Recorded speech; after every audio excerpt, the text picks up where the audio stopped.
All right. Speaking of this shit, because it's actually going to bring us to our topic of today. The other week I was on fucking Twitter at like 3 a.m. and Tariq Nasheed had a space going, and he was asking, does immigration benefit foundational Black Americans? Now, I didn't know what foundational Black Americans were, so I just kind of wanted to go in there for context. And from what I was able to understand, foundational Black Americans are direct descendants of people who were slaves in America. Is that fair? Is that right? Yeah, African Americans. Yeah. So pretty much foundational Black, they're the descendants of the people that built this country. Okay. And they see lumping in every Black person under this Black umbrella and not separating themselves as detrimental, because then they feel like they'll never get those benefits reserved for being a descendant of these people. So it's like so African, Jamaican, Haitian niggas, like you niggas are in a different category. We may look alike. Our noses are wide, but you're from over there and you can go home. You can go speak in another country. If this country burns down, you have a home that they can go to. Is the point that they kept repeating, is that they have nowhere else to go to. This is their home. If shit goes under, you can go to Haiti and live in a shack for free. Right. And I can't speak to most of it because I can't sympathize. You understand? I can't understand that feeling. I do see it as counterproductive, but also, of course, I would.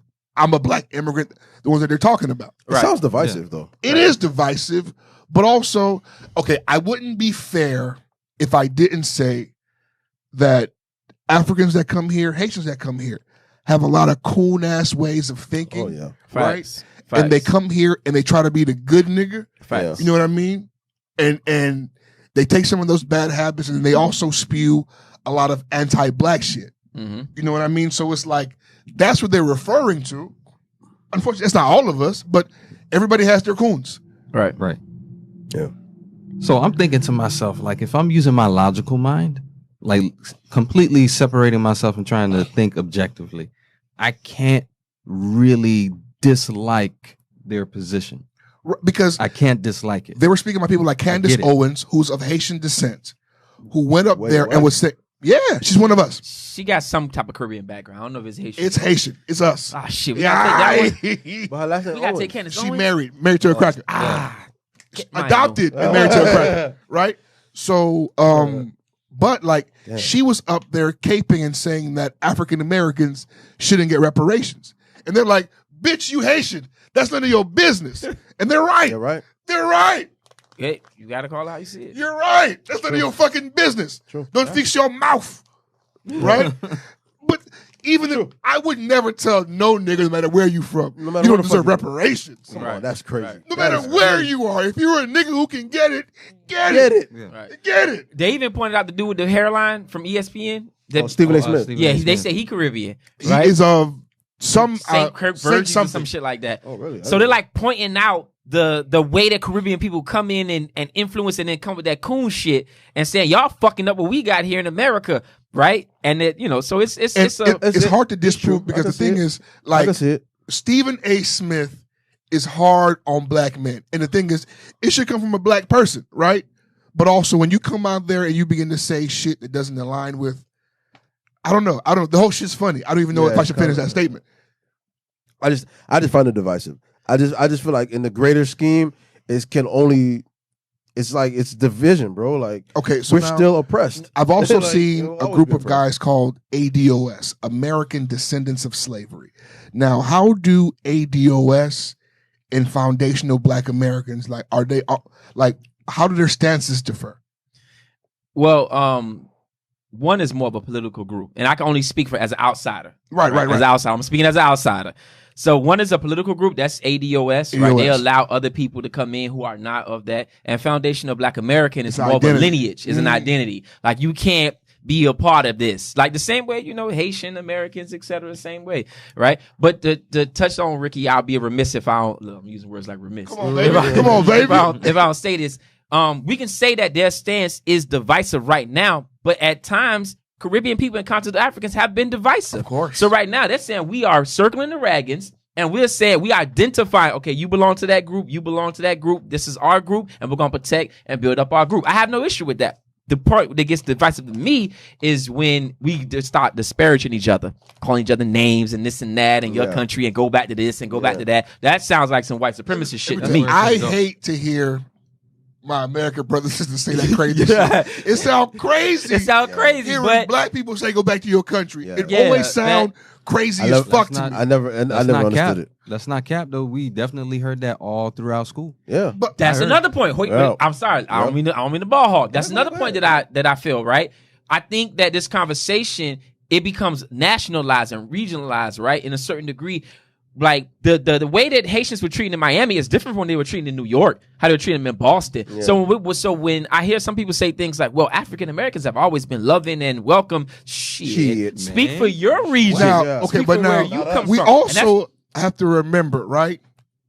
Because this is, and I got this shit from you, right? This is never letting white supremacy off the hook. Correct. Right? Correct. Because correct. the thing is, these kids that did this shit and they were saying these things, these weren't innate. Right. They weren't, these things were taught to Toss them. to them. Yeah, Right. Via miseducation, Yeah. via TV, Coon via slur parents. campaigns about Coon Africa, parents. through parents, and their parents are miseducated AIDS, the same Haitians way. coming with AIDS Yeah. in the 80s. That was all through the news. Yeah, but that's the thing. So it's like It's fucked up. when a bro. miseducated motherfucker is stupid and ignorant, I don't know if I should be mad at you or the miseducated. Right. And then also, these niggas were 5 and 6. We were in high school. Yeah. All of us are better people now, I would hope. I would hope so. I would definitely hope so. But we see that this is permeating amongst the community. I only see long-term damage. I don't see anything wrong with recognizing our differences. I don't see anything wrong with recognizing that we are of African heritage, right? But we all have different connections to that certain thing. I don't see an issue with that. You know, rep your shit. You know, do your thing. Just when it comes down to the divisiveness and go back to your country. Yeah, that and, shit's crazy. You know, we gotta admit we got some coons. I stand on that. Oh, we got boy. some A coons lot. in our, Do we have in our yeah. I A know lot. I Some know, of them, some of us need to go back to our country. because, no, bro, I know because of Haiti's problems, some Haitians do believe that the white man's water is colder. I know they believe. Yeah. Jamaicans Yeah. too, bro. You understand? Yeah. Because we're the most bleachingest islands in the Caribbean. Yeah. You understand what I'm saying? Because of those problems specifically. Right. So it's like Right. when you're raised that way, and then you come here, and the crackers tell you, "Hey, man, you're doing great, Rickinson, at that job. You see those niggas over there hanging out, having a good time? Don't be like those niggas. Right. Be a different kind of nigga. How many times How have- can that not permeate something different? In you? How many times Yeah, have I told yeah. you guys, I was, managing at my job with the Haitians versus how they deal with me versus how they deal when they see the cracker. Of Like, course. you ain't gotta respect the Haitian bosses. They Haitian, fuck them. When that cracker come in here, oh shit. Right. No, and you know what? Oh, shit. You made a valid point. I think that's another conversation. I don't want to take away from the foundation of Black American ADOS conversation. But that's another conversation that we need to look at how Haitians or diaspora people are looked at as well. Because when we go to Haiti, sometimes we're not looked at as Haitian as Right. well. When you got go to nigger. Jamaica, we looked at it as something different. Diaspora, right? Yeah. So that's another Haitians will conversation. literally call you blanc, Right, Yeah. which right. means white. Right. When I go back to Haiti, and they can smell it on you. Yeah. You know what I'm saying? Because I go out of my way to try to dress like a nigga who's from there when I go. Right. You understand? Shorts no and white chains, no beaters type shit, shit. some slides, some shorts. Real simple. They still see you. I'll They still see I'll you. even go bigger than this. I've met Haitian girls who come from Haiti who don't really date us. Like Haitian Americans, they don't really date us. They date the Haitian men. Haitian, yeah. Right? So that's another conversation for another time. But just adding more nuance to the conversation about it's not just particularly we don't like African Americans. I think what happens is since it's their land, they've been here the longest, other African groups come here and we already got hate and vitriol and disdain and self-hate in us. And we come here, we project it on top of them. And since they're not, for the most part, not saying all, not traveling out to see how they're accepted and received by other Africans around the world, they get these coon motherfuckers that come here and just Yeah, dumping on them. yeah. And it's like, nah, the world is bigger than that. Yeah. Like, we fuck with you outside of Like- this, right? Like the Africans that you see here, it's not Africa. It's Like, not You Africa. understand what I'm Yeah. saying? Because one Nigerian shat on you, it's not Nigeria. Yeah, it's not. No. Right, It's not. right. And I think I tweeted something similar to the point that I'm about to make. I was like, all the people that you hate on or have some type of gripe with, is a very, very microscopic percentage of the people overall. You got to understand that that's just one experience that you had with somebody who's from a community. Go out and actually learn what that community is about. So, like, two more things. Please, to piggyback off of what you said about certain Haitian women not really wanting to fuck with the Haitian Americans. Funny story. I went to some Haitian club in Fort Lauderdale. It was off of State Road 84. What was it called again? Atrium.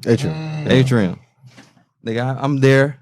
I see this Haitian dame that I want to go and dance with on the dance floor. I go out there and I can immediately tell, okay, all right, she probably from the land. Right. The look that she gave me of powder on her neck. disgust, bro. It was there too. The look of disgust that she gave me, bro. Yeah. You don't remember this? No. It was the look of They disgust. say that She saw niggas it. from Haiti dance better than us. They say that because they She saw said it. that compa is homegrown. Yeah. That guyot is homegrown. And second we got thing, artificial guyot. and second thing, to piggyback off of what you said, Ricky, earlier about how your interactions differ, or you see a difference in how they interact with you versus the cracker. Yeah. Man, if Oh, we yeah, really want to get You into also in management. listen, if you really want to get into a conversation, I don't really want to damn myself like that, but there are certain days where I feel like I'm going through some racism in my office, bro, because I feel like, man, certain people, like, when I try to hand down an order or something to do, you know, They have to hear from somebody else. Huh? Yeah. they have to hear from somebody else before they actually take it a little bit more serious. like that shit. You probably know the motherfucker I'm talking Yeah, about. you know I You probably what I'm know. talking about. I don't like it. I feel like it's racist. Right. I feel like it's racist. I mean, what else could it be? Like, what else? Because it's not tenure. It's not education. What else could make them not want to listen to you? The socialization, the idea that nigga, you don't know shit. All my best information came from crackers. You know what I'm saying? Whether watching on YouTube, whether in school, whether what was the Build of Science guy? Like, nigga, you don't know shit. Everything I learned from a cracker. So when a black man come in and tell you something, you like, man, nigga, fuck out of here. I ain't Never had a nigger teach me before. What can a Negro teach me? How to shuck? I know how to jive already. You're black like I'll me. take your I don't shucking know, lessons. so you must not know. You don't. You must Facts. not know. I don't want to learn how to dance. What can a Negro teach me? No? Huh? What can a Negro teach me? Look, That's I think, hey, I actually like that shit a lot. It's not bad. It's not bad. What can a Negro teach me? I mean, it's a heavy conversation, man. And again, to reiterate, I feel that it's gonna have some long-term effects. Like what? Man, geopolitical effects, man. When you look at like how Haiti, historically speaking, and kind of modern day, when you look at how like they play off of Haiti's instability and how they undercut, like when they bring Caribbean people here, they bring him with the idea to leave black people out of jobs. Yeah. Right? To undercut the black community when it comes to jobs. It's gonna have long-term effects. That's a point that the foundational Black Americans made, and it stung me because I didn't have a defense for it. They were saying how, medical school program and shit like that have a slot for 4 niggas in, right? And typically when you get there, the 4 niggas are African. Yeah. You understand what I'm saying? So it's like, even though it's meant for black, like even though it was meant because affirmative action, things like that are benefits for motherfuckers in this country who wouldn't get a shot otherwise. Right. But when an immigrant comes here, takes it, and it looks at you like you don't work hard enough. That's because white supremacy can't tell black people apart. Because we can't let them off the hook. No, they can tell us apart. That's the problem, Chris. Mm-hmm. They know that you come in here, you got a hungry belly, you done left your country to come here. So they are like, hey, Chris, you from Jamaica. You not like them. And that permeates in some of our minds to where we start believing that we not like them until they take little Haiti and say, you got to go. And then we get our Haitian wake-up call. Oh, boy. Because, bro, It's crazy. it literally happens. And mind you, like sometimes motherfuckers are escaping situations where they fighting for their life. You understand? Like if I'm in Haiti fighting for my life and all I gotta do is come over here and be a coon, where do I sign up? Being a coon in America is better than being poor as fucking Haiti. And unfortunately, And fighting that's for what's my real. That's what's real. Yeah. That's It's a a... real take, though. That's a real I want to respect their legacy because we do stand on the shoulders of the people who laid the And foundation there's for us no to be doubt here, about that. right? I think it is sometimes. A lot of us play around with that legacy that they laid down. And so I respect that. I throw that out there. And yeah, they made the chips fall where they at, because at this point, what you gonna do? I mean, you looking at rooms that got millions of people in it across the world arguing back and forth. Because people are like, this is a subject, like, because you know what? I feel like all niggas would like to think that we're all a part of like this big, huge black family. Right. Right? That like, Right. no matter what country you come from, like, I can count on, no matter what, that I know that you and I That's how I look have at it. similar experience. Until 5 You minutes understand ago. what I'm saying? Like, I know no matter what country you in, the niggas followed you around the store. No matter what country you at. I know that you and I have certain things. So it's like when you begin to kind of break up shit like that, it's like a wake-up call of some sort. Like, maybe we not all a big-ass family. And maybe I need to identify who my family is. You know what? It's interesting you said that. I had this conversation with a good friend of mine, and she and through the conversation, I don't want to get deep into it, but through the conversation, I had a realization that I am not a part of the culture. I'm a observer of the culture and a sort of sometime a participator in the culture. And when you first hear that, isn't that hard to hear? It's hard to hear. It's hard to hear. It's very hard to hear. Because that's not what you thought it was. Right, You felt like you were in there. No, hearing this But- right now is like. But fucking when you call a tough. spade, nigga, my culture is compa and guyad. No matter how Yo, much I that love shit rap. hurt me, bruh. No matter how much I love rap, my culture isn't cornbread and ham hocks. Right. Even though I fuck with it, But Right. here but I'm a this though. sauce wine nigga. Right. You know what I mean? You was born in Haiti or you was born I'm here? born No, here. we're born here. Yeah. But the still the culture and the culture is foundation of what they stand on has already been laid before we got here, Yeah. right? So when we come here, we getting the Jordans and we getting the thing, we watching Fresh Prince, and that's us observing the culture and then mimicking the culture to a certain degree. Right. We're And not because of the culture. And because we look like But them, even and because though they we invite us in to born feel like here, home. yeah, You're even born- though, bro, No, this but conversation fucked me on up, what you're- Chris. It's on their backs. To break it Yeah, down. man, it fucked me up because But the my- niggas who created hip hop is Jamaicans. They hate this. They hate. who Hey, participated? I heard somebody who said it. participated? They Who wanted to fight him. participated? A UK Who nigga brought participated? that up and they jumped on his head. Tariq jumped on that boy head. Participated, not created. Participated. Who do they credit for creating? Cool Herc and all those, but Them they niggas is participated. from the Caribbean. But see, that's Them niggas is us from the Caribbean. Those foundational black Americans they talking about, them niggas are African. Like those black asses that they have who built this country weren't even from this country. Right. all fucking African. So Yeah. it's like, but That's why I said it should all be one. they We're all still fucking have African, solid bro. points. They do. We arguing about bus stops. That's crazy. Yeah. Yeah. Yeah. It comes to that, Chris, but also it's the realization that we all really don't see each other as one for real. No. Like we really don't. So what they're saying is that you guys have never seen us as a part of your thing, right? So now we want to have our thing, and I think that's a valid point to make. I don't see anything wrong with that. If you're a white person, you I don't gotta know, Don't first- tell me I'm a participator in hip hop, motherfucker. Because hold on, I'll say this. I mean, Because don't tell me when we I'm an do come here- observer. when we do come here, The though, fuck? we open up Haitian restaurants, Yeah. right? And we create these enclaves of economic stability for ourselves, Jamaican restaurants, et cetera, right?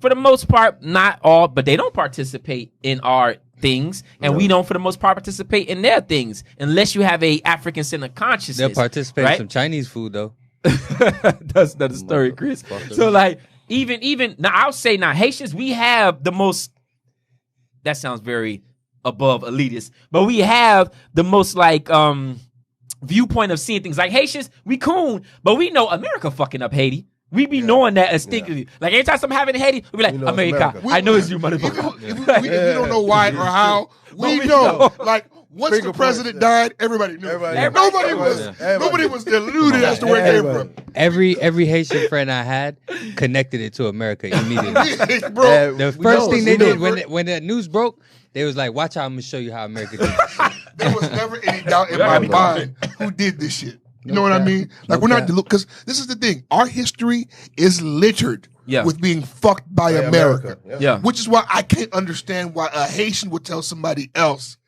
America don't owe you, because America owes Haiti. We should be next in line for the reparation list. Yeah. We should. Real talk. You know what I'm saying? Fuck the country. Listen, That's what I'm saying. I don't want to cut you off. I'm just saying, go back to the FBA. Is it FBA? Yeah, Yeah, FBA. Foundation of Black Americans. If you're a white person hearing this, you got to be ecstatic. That's what I'm saying. Like Further division. If this sounds like L.A. during the gang, you know what I'm saying? Like the gang times. Like this is what you want. You want them. Right now, you want they smiling to themselves like these niggas will never. the get most it together. dangerous thing that can ever happen to white people is black people getting together and realizing some shit. But now you guys are talking about, oh, you still here, you come over here, we get this. Nigga, like, that's counterproductive. Once Italians and Irish people and Jewish people have been in this fucking country 2 generations, they're white. Yeah. Okay? Yeah. Facts. All right? Fuck all that Rosenberg shit. I'm a white man. You're white. You understand me? The ones who, I guess, are religious hold on to the Jewish faith, but other than that, like, you just blatantly be white. I just don't see how this can be viewed as non-counterproductive, because that's what it looks like to me. As far as the bigger, the bigger picture. The FBAs, I think they're focused on the black immigrants that are coons. And it's like, if you're focused on that, then separating yourself is definitely productive. Y'all getting me hot. My bad. I don't want to have another episode like last time. Y'all getting me hot, dog. Let me get a fan or something to blow my figgy, boy. Something to get some. Y'all know I got virgin lungs right here. My bad. I don't mean to be fucking up the pod. No, you good, bro. You good. I want you healthy. Yeah. Start going slow. Let me get a cardboard box or something, dog. Get some fun. Man. I think it all comes down to respect and acknowledgement and realizing that people have. Because I don't play about my ancestors. Don't play about Jean-Jacques Dessalines, and I'm not going to play about somebody else. So I'm gonna give the same respect to your ancestors that I would give to the people who laid the foundation for me. Right. You know what I'm saying? Right. And I think that's what it comes down to, man. People be shitting on You don't have to do that. on their history and their culture because they may not know it in depth, right? And yeah, just gotta show a little more respect, man, and be appreciative. I'm not saying bow down or anything like that, but just show some respect, man. And this kind of shit, like, is even making, because y'all know me, I love a good light-skinned nigga joke. It's one of my favorites. It's one of my favorites. But recently I've been seeing how, like, the jokes lead to the bullshit. You know what I mean? And, like, they keep the bullshit alive. But I love a good red nigga joke. Yeah. But I'm trying to slow it down, except for when it comes to Chris. Nah, you gotta understand, in this culture, everything comes from a joke, and then it becomes crystallized and made solid, right? The Ku Klux Klan, right? That started as them putting on hoods and sheets on their head and acting like spooks, like woo, scared. And then somebody said, "Let's go to their house and do that," and then let's burn a cross on their shit, like that whole Jim Crow. That shit started off as a joke. Like shit in this culture starts off as a joke, and then it becomes crystallized, man. It becomes full and whole in this culture. That whole HBO, Haitian body odor, cats and things, that shit turned into, now let's go jump Haitians after school. Yeah. Now let's go do this and do that. That's how this culture works, man. It starts off as a joke, and then that shit becomes cemented. Bro, that's a whole fact. I can appreciate and understand y'all niggas' position, but just don't call me a Haitian booty scratcher. I'm above that now. Fighting words. Yeah. And there's many nuances to the conversation. Like even within their culture, and I'm speaking as an outsider again, there's no one way to be a foundational Black American, because the Southerners are different from the New Yorkers, the Midwesterners are different from the Southerners, and the Californians are different. So it all, it's many different conversations to it. I think that we just got to be honest about it. We got to be open about it. Like we all just had an epiphany, like we not a part of the culture. We are visionaries and watching the culture, and then, expressing that. So I think people got to take that in, man. You got to show me. Chris like, fuck it, I'm a boy here. A lot of them niggas is, like I said, a lot of them niggas is Jamaican, Trinidadian, Belizean. Like them motherfuckers came from other places, bro. Like, you These can't is pick not and choose. just niggas that because they do that too, right? Like they'll pick and choose when it's time to call a nigga your brother, right? All the Caribbean niggas accomplishing shit. We brothers. All of a sudden. It be like that, because when you go on some of these Haitian platforms, they promoting the idea Haitian. Look at a Haitian just graduated from Harvard. A Haitian just did that. A Haitian just did that. And it's kind of like a purposeful separation, right? In a certain degree. But then when a Haitian does some outlandish shit, they be like, nah, he black. He black. He just black. Hilarious. He just black. Don't put that on Haitian people. It's hilarious because I've seen it. Yeah. So African Americans, foundation Black Americans are saying, don't do that. Claim that. If you're going to claim the good that you're doing, claim the bad that you're doing. And I can respect that. That's how I can respect that. Remember growing up how Haitians used to always automatically, they saw a black guy with dreads, Black American. Facts. Always, no matter what. Facts. I hate to agree with that. It gave me chills. I hate to agree with that, but facts. I was watching a story on Baller Alert of a man who killed his wife. and then like ate her, and it's like he looked like a Haitian. So my first thought was, no. So I'm reading the story, and I'm like, please don't be black. Then I saw his face, and I was like, all right, you're black. Please don't be Haitian. That's what I said to myself, and he was. But I was like, why the extra? Not thinking, why the extra step? Yeah, right? Yeah, Why do you have to do that? Because after black, and if he's black, all right. If he's black and Haitian, then you can identify. And I really don't want to identify with this. Yeah, exactly. Yeah. It's two. That's a crazy crime to identify near. I think because it makes us look at ourselves. Yeah, it makes us feel like, damn, like the fuck. My people capable of some shit. Like yeah. Nigga, So, am I? Yeah, like that's where I come from. We just got to be real about the conversation, man. That was voodoo, by the way, probably. No, definitely. There's no doubt in my mind. Oh, God, come on, guys. No doubt in my mind. Okay? I've never woke up with an appetite for person ever. It has to be voodoo. Come on, bro. It has to Never, be job. bro. It job. Never want to be. Why do Haitians do that, man? What do Y'all you eat mean? griot, the greasiest food in the world. It should be good. Greasiest food in the world. Somebody dropped dead of a heart attack. It was voodoo. Like the person ain't been eating good their whole life. Because man. I've watched niggas eat griot and live eternally. That's why. That's why, bro. No, Anytime something bad happens, the Haitians say voodoo. Yeah, man. My grandmother has probably eaten poverty meals for half of her life.